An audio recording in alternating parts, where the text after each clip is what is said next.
Hey, it's MJ from the Coaches Panel. I hope you're well, and I trust you're enjoying these solo match review episodes where I just take 15, 20 minutes out of your day, look back at these Amy Community Series games that have gone down, and give you some first thought reflections and reactions. So whether you've been able to watch these matches and just need some confirmation or challenge around some ideas, or you just haven't had a chance to see much footy this week, these episodes are designed specifically for you. It's MJ from the Coaches Panel. Today, talking about Fremantle and Port Adelaide. Honestly, this one to me was probably the biggest learning games of the round. You could probably say the same for that Gold Coast match. Learn a lot in the Richmond match as well. But to me, this one to date feels like I've taken away a lot of learnings. And maybe it's more because within the community, there's been a little bit of pushback on a couple of these players or some concerns. So maybe it's a little bit of recency bias on that. But let's talk about Fremantle. If you're not on Hayden Young, it's a catastrophic mistake at this stage. Yes, injuries could happen, but the role is there. The dynamic difference he makes into this midfield is absolutely huge. 26 possessions, 7 tackles, 2 goals, 3. So becoming a scoreboard impact midfielder, and 114 in AFL Fantasy and 115 in SuperCoach. The role is there.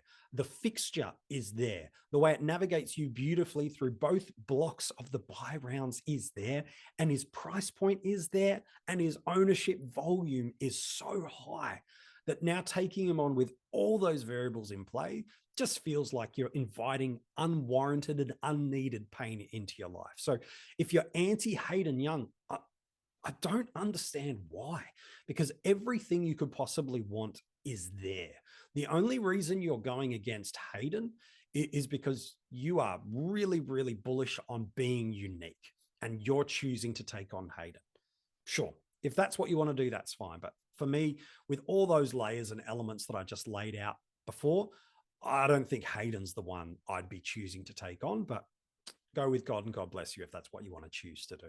If you're bullish on Caleb Serong, exactly what you wanted from him. 29 possessions, just cruised around in first gear. In fact, both these teams, I don't even know if Fremantle got out of first gear, and I'm pretty sure Port maybe got to the top end of first gear, if that. But Caleb Serong owners, this is exactly what you're expecting. 81% time on ground, high 80s in AFL Fantasy, high 90s in SuperCoach. Really great outcome in this matchup. I think you should be really, really bullish on what you saw if you're already on top of him. Jordan Clark continues to be a really fascinating guy. Late last year, when Hayden Young moved into the midfield, we did see his scoring elevate. And with no Heath Chapman then, as well as now, there is a fair correlation that coaches might think, geez, I could get a 5 or 6 game stretch here of some really good scoring. He gave us 80s across the formats in this matchup. And it really importantly, didn't get lots of uncontested transition, switching of the play marks and football. So a lot of his work was just the run and carry work that he's done. And so to me, I actually really quite am interested in Jordan Clark.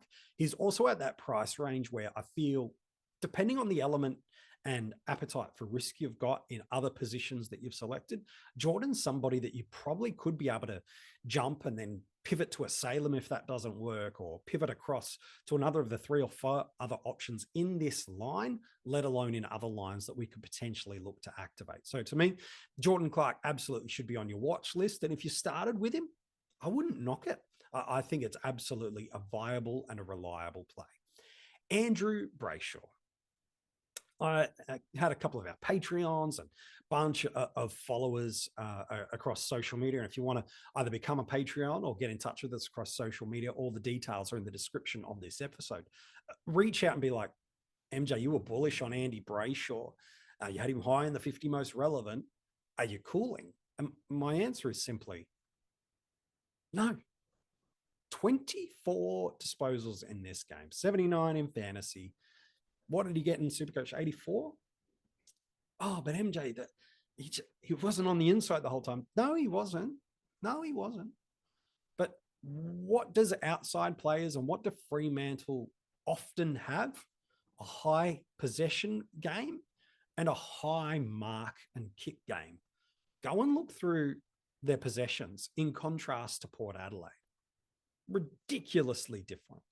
go and look at this mark stat line for Fremantle, not just compared to Port Adelaide, but what we saw historically last year. There's so much on uncommon elements about this game for Fremantle that as the game went on, rather, not just the season, Brayshaw was back a bit more present in that midfield. So to me, yeah, he might be the one that's not getting as much opportunity with Fife's increased midfield through that, coming as the fourth banana in there. But to me, I think if you're bullish on Andy Brayshaw, I've seen nothing in this match, nor really in the other match, to concern me whatsoever.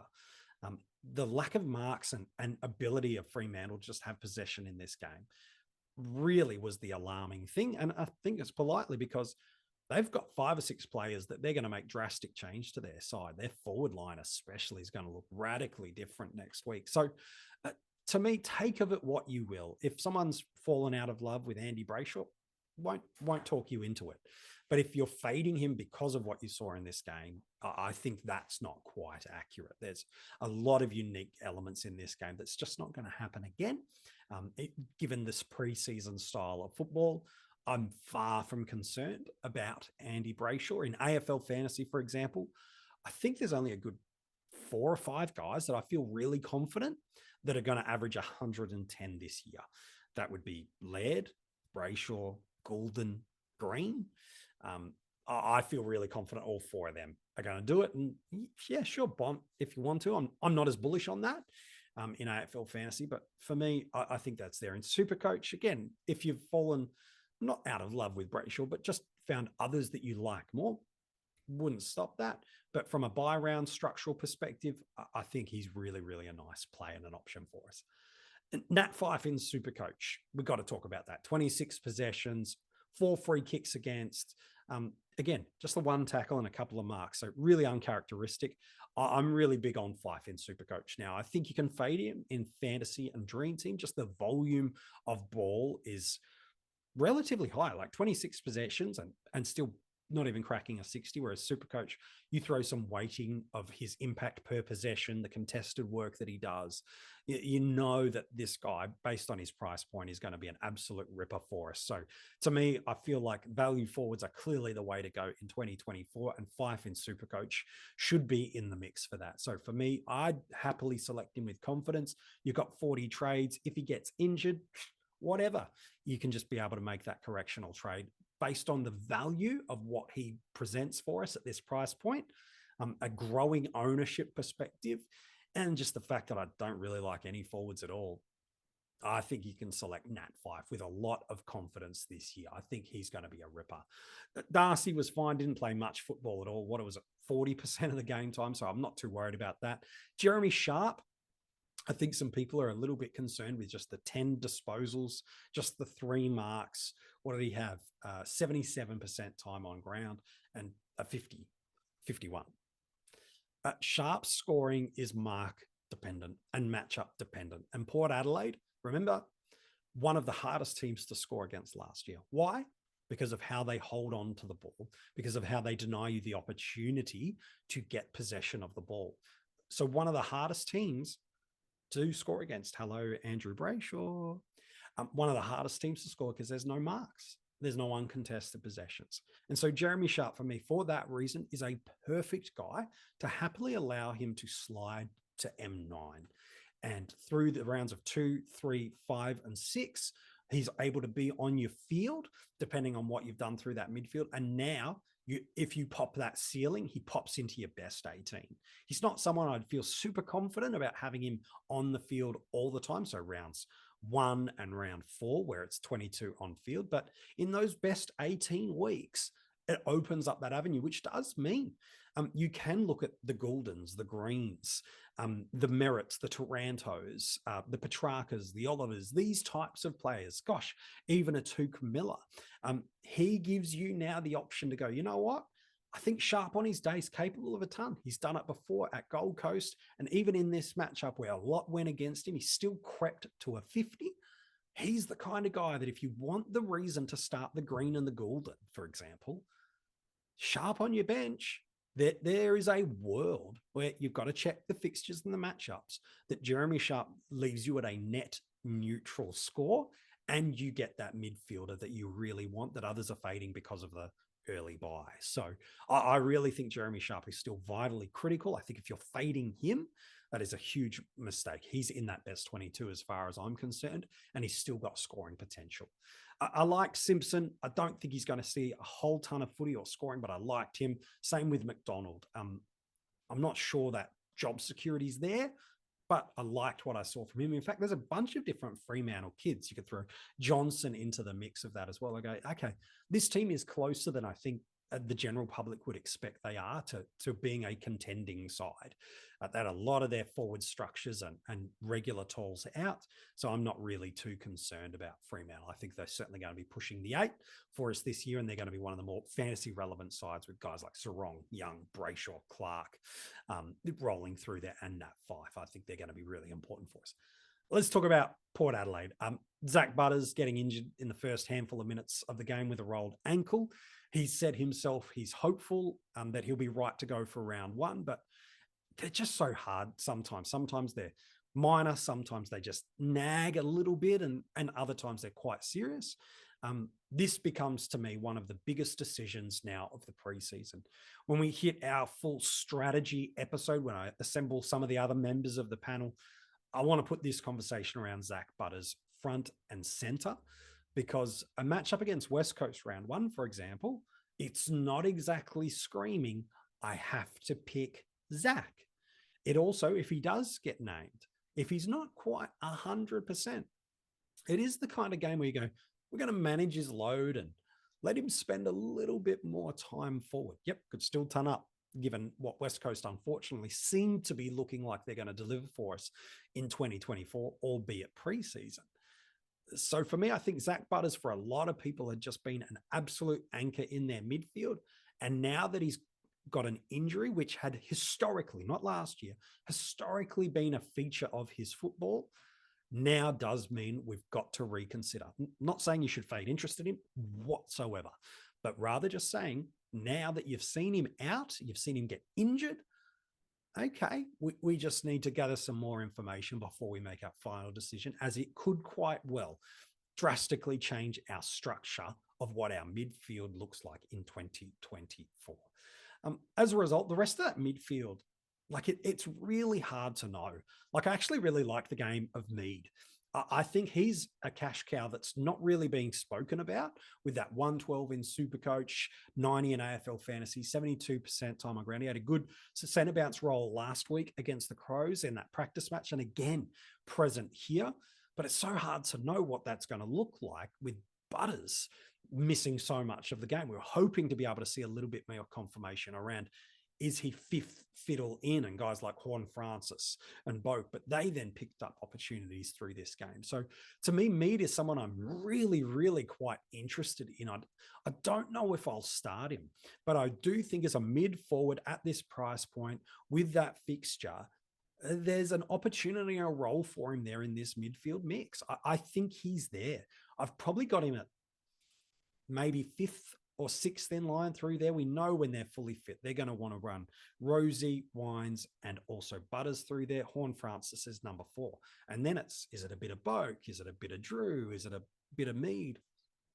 Wait and see. The good thing is about Ken Hinkley and Port Adelaide is they're generally quite honest to the press and to media about what they expect and are planning for a player to be and to do.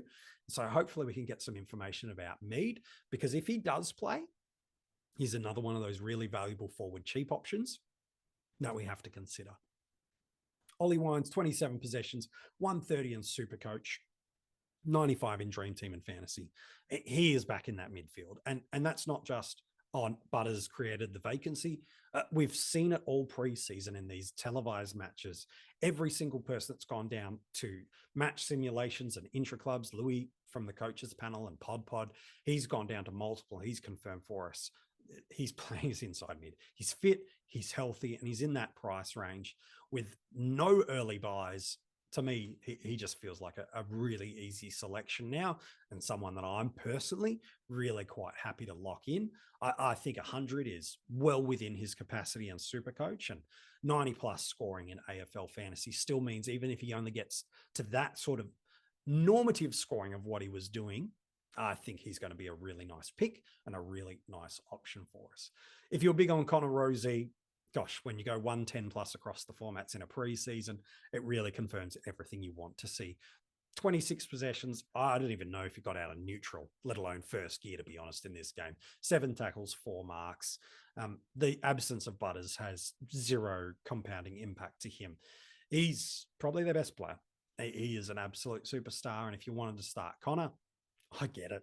I see it. And I understand why. He's just fun to own. He scores in all the columns.